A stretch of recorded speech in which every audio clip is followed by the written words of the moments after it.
All right, paraphrase on that. Essentially, Nandini is a student of the TVS course, the 4 Pillars of Singing. And in the course, among lots of other lovely things, there's a technique that we talk about, which is dampening the larynx. So here's the backstory.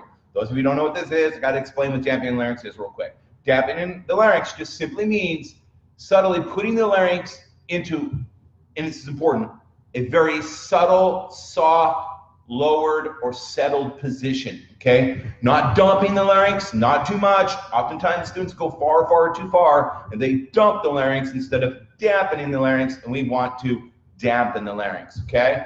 But basically, it's when we lower the larynx just a little tiny bit, and when you lower the larynx a little tiny bit, a couple things happen. Now, I'm oversimplifying for you Matt Edwards type people out there. We can go into more detail on another conversation, but I'm just going to oversimplify here for our students.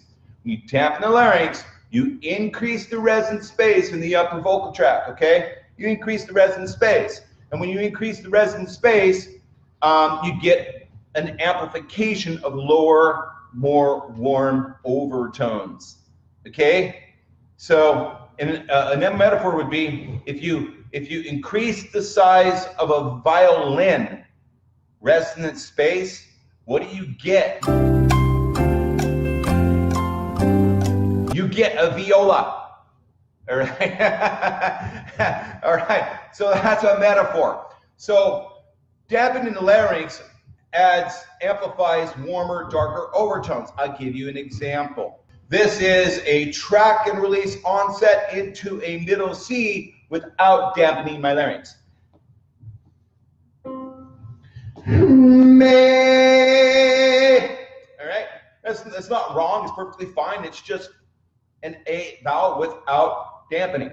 Now, this is the same track and release onset with dampening the larynx, or a subtle lowering of the larynx. May.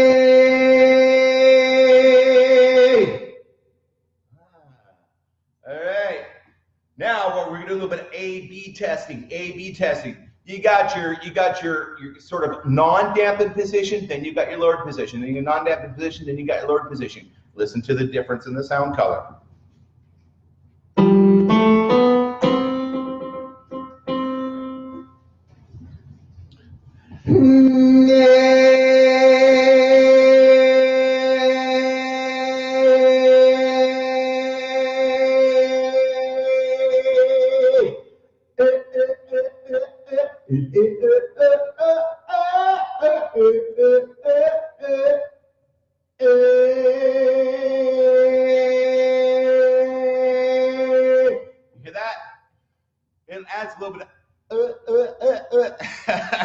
It adds a little bit of Elmer Fudd to your sound color. And I mean that in a good way. But did you hear the warmth? Did you hear the warmth?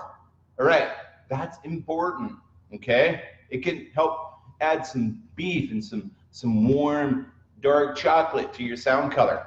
Now, there's another thing that larynx dampening does for you, okay? It doesn't only warm the sound color, that's one thing, but it also is super important for creating stability. Dampening the larynx creates stability, all right? When you sort of make that little contraction, make that little you get that little position down, what that does is, well, honestly, I don't know everything it does. That's why I got to talk to Matt. but I know a little bit about what it does, and what I really know what it does and what it does to the outcome. It allows you to bridge the vocal break, okay, and get into the head voice with far, far more stability. A lot of the choking and the squeezing and the voice breaking goes away. You know, it's not 100% guarantee, but you really help your situation when you go through the passaggio with a subtly lowered larynx, okay? So that's the larynx dampening. It's super important. And there's a third point that I like to make with this. Voice teachers, I hope you're listening. 3, larynx dampening is super important for everybody, okay? We all need to know how to do it. You want to do it most of the time, but also I think that it's safe to say that larynx dampening is just ever so slightly a little bit more beneficial for women, for ladies, okay? Again, don't misunderstand me. Everybody benefits from larynx dampening or sort of lowering. However, since women, their vocal tract is about half the size of the male vocal tract, when they sing high notes without larynx dampening, a woman has a much greater risk of sounding shrill, okay, or sounding quacky, all right, producing a sound color that you can't use for anything. Whereas a man, if he sings super high notes and does not dampen the larynx, a man can kind of get away with it if he's sort of like a rock heavy metal singer, all right, and he's like in a Scorpions cover band. Here I am, rock you like a hurricane. You can kind of get away with it, all right? I'm not recommending it. It's not what I'm encouraging, but you can kind of get away with it as a man if you're singing in the right styles, and typically rock or metal. It's okay. You don't need to warm it up quite so much all the time. All right? But women, I don't know. I think that the higher you go, the more you're going to quack, and the more you're going to shrill, and the more you're going to squeeze. All right? Well, we all do that. But when women do it, it can kind of sound a bit, all right, sorry to break the bad news to you, but there's good news. Ladies, in my program, go to the larynx anchoring lesson, all right? And learn more about larynx dampening and then practice it, okay? And by the way, since it's super important, it's all over the program. I talk about it all the time, all right? Even on some of the demonstrations when I'm doing the workouts, I'll turn to the camera and go, singing the workout, and just to let you guys know that I'm dampening the larynx. Listen, okay? All right, so that's a little bit of the larynx dampening story. Now, Nandini wants to know, how do you train it? Well, there's one thing that I would recommend is that you engage tongue leveraging techniques. That's another lesson in the course where we talk about different positions for the tongue. Tongue leveraging technique number one is take the tip of the tongue, push it against the back of bottom teeth, all right? And as you bridge through the passaggio, and you're shoving against the back of bottom teeth, lightly, not too hard, just sort of subtle, okay? What that does is it helps anchor the larynx down. Wait a minute, my elbow's my larynx. Tongue, tip of the tongue, teeth, larynx. Okay? It gets the larynx to sit down a little bit. Try that, practice that a little bit. All right? You can also look at the spectrograph software. You can look at the spectrograph, the harmonic signatures or the sound signatures on software when you're larynx dampening, and kind of do what I was doing, practice the larynx dampening and look at spectrograph software, and it will give you a pattern, a signature, an overtone signature for dampening that you begin to familiarize you with. And it's all in the book, you guys. I'm not going to go through the entire lesson right here. We have other questions, and you guys have your students. So this is the part of the story where the teacher says, go back to the course, go to the book, find the answer, and practice. It's all in there. All right? But that's the backstory on larynx dampening. Travis says, hey, Robert, I am understanding that a lot of successful singing comes down to balancing subglottal pressure, referring to respiration hitting the vocal folds below, and vocal cord adduction or vocal fold closure. Can you discuss the role that Bernoulli physics principles plays in this process? Does adduction occur prior to any muscular application as a result of respiration alone? if this is the case, does it follow that any musculature addition to the compression is actually quite subtle? All right. There are two ways that you can close the vocal folds. The vocal folds will adduct and close in two ways. One, through twang, quack, through squeezing muscles. By engaging musculature, you can make the vocal folds squeeze. Okay?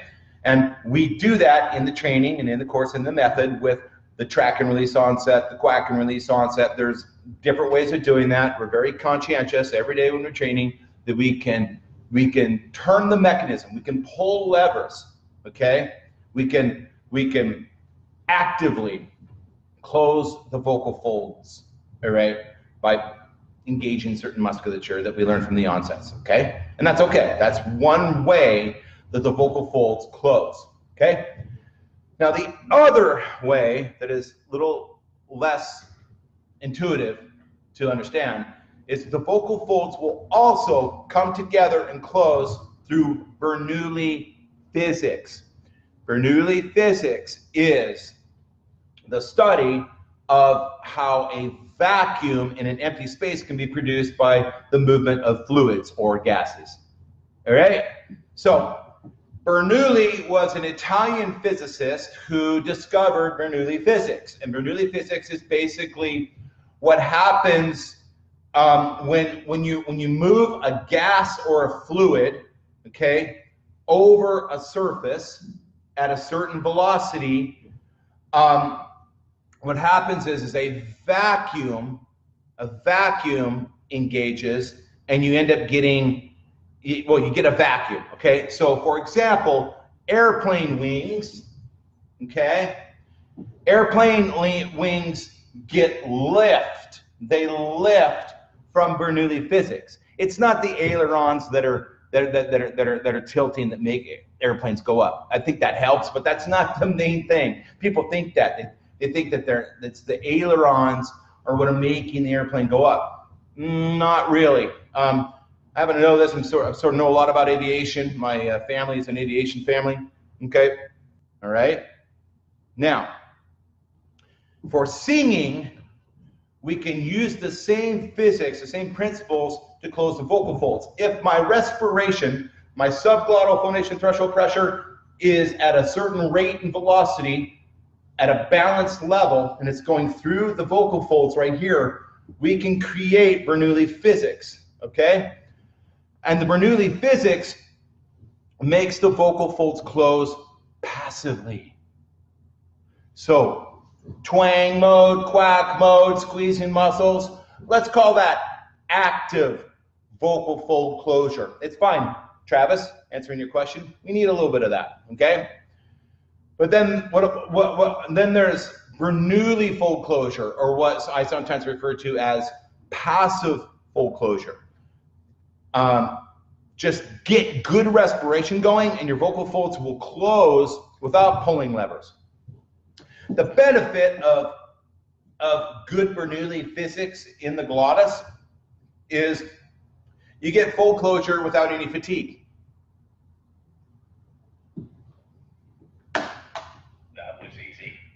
I got a pop quiz for you guys. A pop quiz.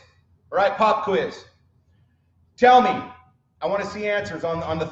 Tell me, what is more fatiguing? Squeezing muscles to get the vocal folds to close, twang and quack mode, or making the vocal folds close through Bernoulli physics on a passive way by creating a vacuum in the glottis? Jeopardy music.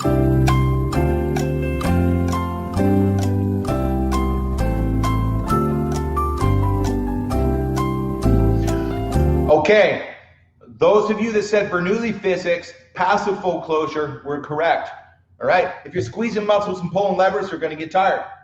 All right, but if you're just blowing wind through the glottis and you get in a vacuum, then you get fold closure without the fatigue. Okay, so that's Bernoulli physics. Now I could demonstrate. I have a Bernoulli physics demonstration. All right, I'm going to do the Bernoulli physics demonstration. It's pretty high tech. Check this out.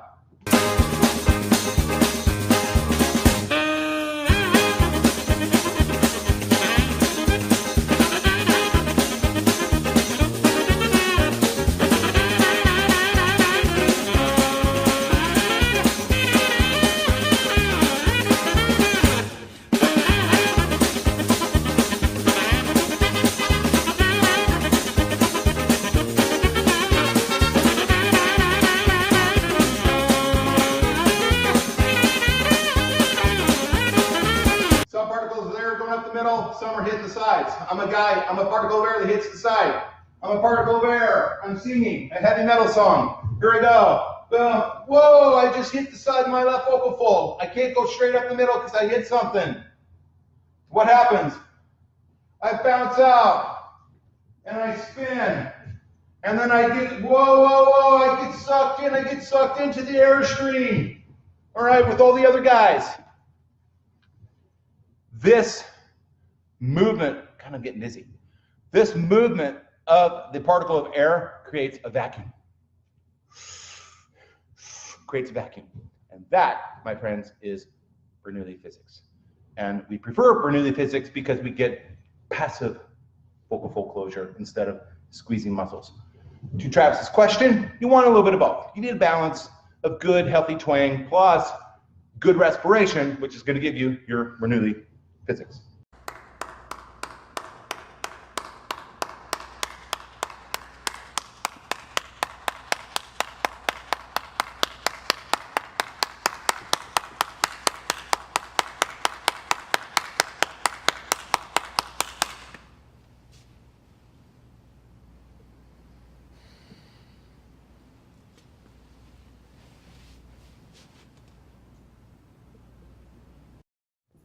Hey, if you liked the video, subscribe and click the little notification bell thing. And go out to our Facebook group. Go to the Vocalist Studio Facebook group. It's awesome, exploding with activity and community. Thanks for watching.